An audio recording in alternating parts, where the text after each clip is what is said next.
Commencement de l'Évangile selon saint Matthieu. Généalogie de Jésus-Christ, fils de David, fils d'Abraham. Abraham engendra Isaac. Isaac engendra Jacob. Jacob engendra Juda et ses frères. Juda engendra Pharès et Zara de Tamar. Pharès engendra Esron. Esron engendra Aram. Aram engendra Aminadab. Aminadab engendra Naasson. Naasson engendra Salmon. Salmon engendra Boz de Rahab. Boz engendra Obed de Ruth. Obed engendra Jessé. Jessé engendra le roi David. Le roi David engendra Salomon de la femme d'Uri. Salomon engendra Roboam. Roboam engendra Abia. Abia engendra Asa. Asa engendra Josaphat.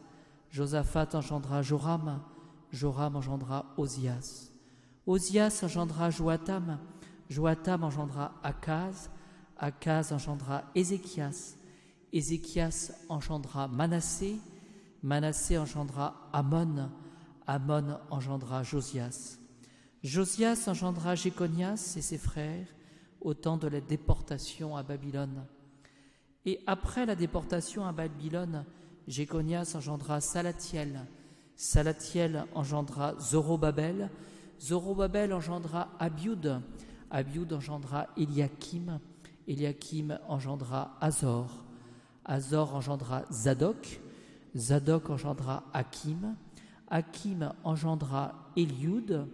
Eliud engendra Éléazar. Éléazar engendra Mathan.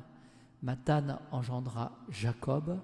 Jacob engendra Joseph, l'époux de Marie, de laquelle naquit Jésus, que l'on appelle Christ.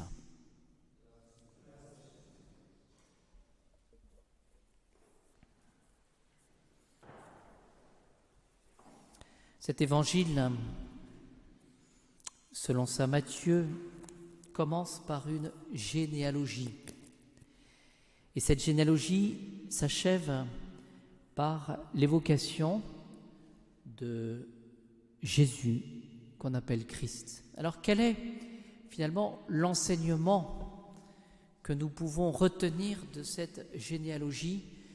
C'est bien de réaliser la filiation de l'incarnation. Lorsqu'on dit que Jésus s'est incarné, c'est-à-dire qu'il est venu dans ce monde et qu'il a épousé notre nature humaine, eh bien nous en avons la preuve, c'est-à-dire qu'il y a cette filiation. Alors quelques mots sur Saint Joachim. La signification, tout d'abord, parce que l'idée générale qu'on peut retenir pour Saint Joachim, c'est que finalement le bon Dieu ne fait pas les choses au hasard. Et c'est un motif de consolation pour nous de nous appuyer sur la providence. Le bon Dieu prépare les choses. Alors Joachim veut dire Dieu prépare ou Dieu accorde. Parce que, à y réfléchir, Joachim est l'époux de Sainte Anne. Il est le père de la Très Sainte Vierge Marie et finalement il est le grand-père de Jésus. En préparant ce petit mot, je me disais, c'est vrai qu'en réalisant les choses, Saint Joachim est le grand-père de Jésus. Et quand on pense un petit peu par Notre-Dame. Alors, il n'est pas question, c'est ce qu'il faut préciser aussi, il n'est pas question dans les évangiles de Saint Joachim et de Sainte Anne. Il n'est pas question. Par contre, il en est question dans ce qu'on appelle les évangiles apocryphes, c'est-à-dire ces narrations qui ont lieu de la vie de Jésus et qui n'ont pas cette même, ne valent pas rien, évidemment, mais n'ont pas cette authenticité, vous voyez, cette même valeur que les évangiles. Ça ne fait pas partie des canons des évangiles. Mais ils peuvent nous servir de point de repère pour mieux comprendre les choses, et ce que je vous livre ce soir. Donc il y a les évangiles apocryphes de Jacques ou du pseudo-Matthieu. Ce qu'on peut dire de Joachim, c'est qu'il est de la tribu royale de Juda. Donc retenons tribu royale. Descendant de la lignée du roi David. Il était natif de Nazareth et pasteur de brebis à Nazareth. Et là, je crois qu'on peut réfléchir aussi à ces instruments que le bon Dieu choisit. Et parfois, on a des vues peut-être un petit peu, comment dirais-je, un peu pompeuses des choses. Quelle simplicité, quelle beauté, quelle vérité. Pasteur de brebis à Nazareth.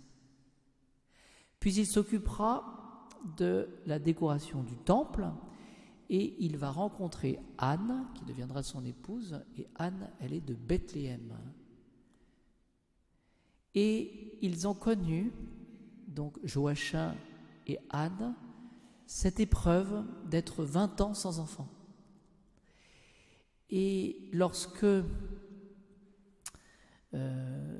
Joachim va se présenter au temple pour offrir un sacrifice, eh bien le grand prêtre Ruben, c'était son nom à l'époque, ne va pas recevoir son sacrifice, il va refuser son sacrifice pour le motif de son infertilité qui était considérée comme une malédiction.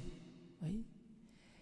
Je le précise cela parce qu'on va voir après les desseins du bon Dieu. Et donc, peut-être par colère ou du moins par honte, Joachim ne va pas rentrer chez lui, mais va se retirer dans le désert de Judée pour jeûner et pour prier, et pour demander au Seigneur cette grâce d'être parent. Et cela pendant 40 jours. Et au bout de 40 jours, alors qu'il est dans le désert de Judée, un ange lui apparaît dans un songe, lui confiant qu'il a été entendu par Dieu. Et cette force de la prière et le dessein du bon Dieu. Je vous rappelle que Joachim veut dire Dieu prépare, Dieu accorde. Et l'ange va lui annoncer que bientôt il serait le repère d'un enfant, et Anne, qui n'était pas dans le désert, elle en est informée aussi de son côté. Et c'est ainsi qu'il y a eu cette naissance dans leur vieillesse, de Marie. Nous fêtons la naissance de Marie le 8 septembre, nativité de Marie. Voilà. Alors prions aujourd'hui Saint Joachim.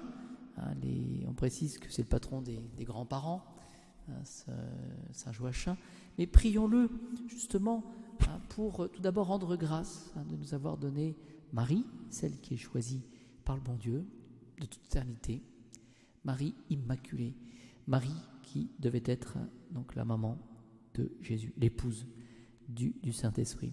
Et puis, à travers ces quelques faits que je vous ai relatés, n'oublions jamais que nous avons, nous, l'esprit souvent très étroit, ou peut-être trop étroit, et c'est normal parce que finalement nous avons une intelligence créée. Voilà. Mais si nous avons la foi, si nous avons l'espérance, si nous savons tout simplement demander avec confiance, avec abandon, avec persévérance, ce qui est bien pour nous, et si nous demandons au bon Dieu, bien soyons certains que le Seigneur saura nous exaucer. On obtient, ça c'est l'intérêt de l'enfant Jésus qui le répétait souvent cela, on obtient du bon Dieu autant qu'on espère. Et à espérer beaucoup, on obtiendra beaucoup. Et les exemples sont nombreux de ces prières que nous faisons et qui sont exaucées en son temps par le bon Dieu.